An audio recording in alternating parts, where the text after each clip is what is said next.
It was Evola, Julius Evola, who brought Guénon's perennialist traditionalism into politics.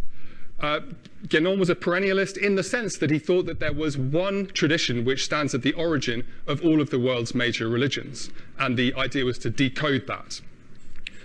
Evola wrote in the 1950s the books at the bottom of the screen, and his politics was against liberalism, or the subversion introduced to Europe by the revolutions.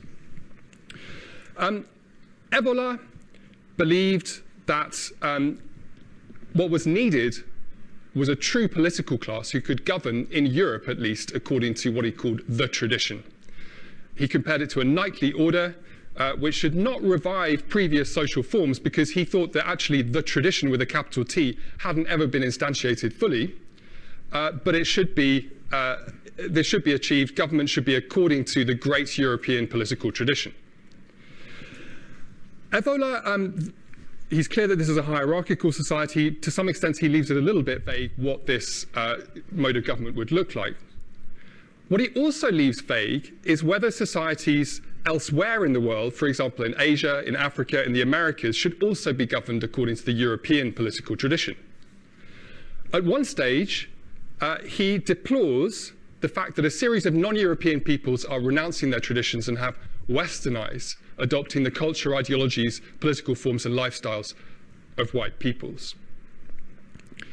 Now, the notion that there exists a multiplicity of different but equally valid traditions, which is at most hinted at or entertained by the first generation of traditionalists, has become the centerpiece of contemporary neo-traditionalism. By the beginning of the 21st century, Alexander Dugin, who was a dissident during Soviet times, had concluded that for Russia, liberalism does not fit. But he also thought communism and fascism were unacceptable, so he set himself the task of inventing a fourth political theory, and he wrote a book with that name. Dugin remained a traditionalist, and his fourth political theory was to be on the side of tradition, yet he was also drawn to the Eurasian current of thought, going back to interwar thinkers, and even back to the 19th century, people like Konstantin Leontiev and Nikolai Danilevsky, who emphasized Russia's unique civilization and claimed for it a special cultural and political leadership role in Eurasia, that landmass encompassing Europe and Asia. Dugin came to regard the US-backed economic reforms of the Yeltsin era, also democracy, the markets, individualism, human rights, as actually local and historically specific values, specific to the West. Viewed in this light, Alexander Dugin saw that there was potential for a critique of the post-Cold War order, which invoked liberal egalitarianism's own commitment to non-discrimination.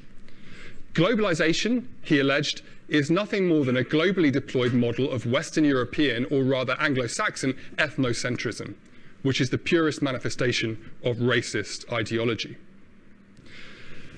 Dugin's Eurasianism is thus, in the first place, a program for government of the Eurasian great space centered on Moscow, according to its own distinctive body of tradition, not that of outsiders. In the second place, though, neo-traditionalism in the hands of Dugin is something a little bit more ambitious. And let me illustrate that by showing the difference between it and Evola's classical traditionalism. First of all, he's a little bit more ambivalent towards liberalism than Evola is. Liberalism is not condemned outright. It's a cultural system that has a right to exist. It is the cultural system of the Anglo-Saxon ethnos, but it can only exist alongside other cultural systems. Unlike Evola, Dugin explicitly affirms a plurality of traditions, and he says that every ethnos has its own tradition. Dugin proposes that we accept the ethnos as the historical subjects, and that we view the ethnos in the plural without trying to establish any kind of hierarchy among them. So while there might rightfully be hierarchy within civilizations, there's no common or universal measure by which you could judge different ethnic groups. So he's against hierarchy between ethnoses.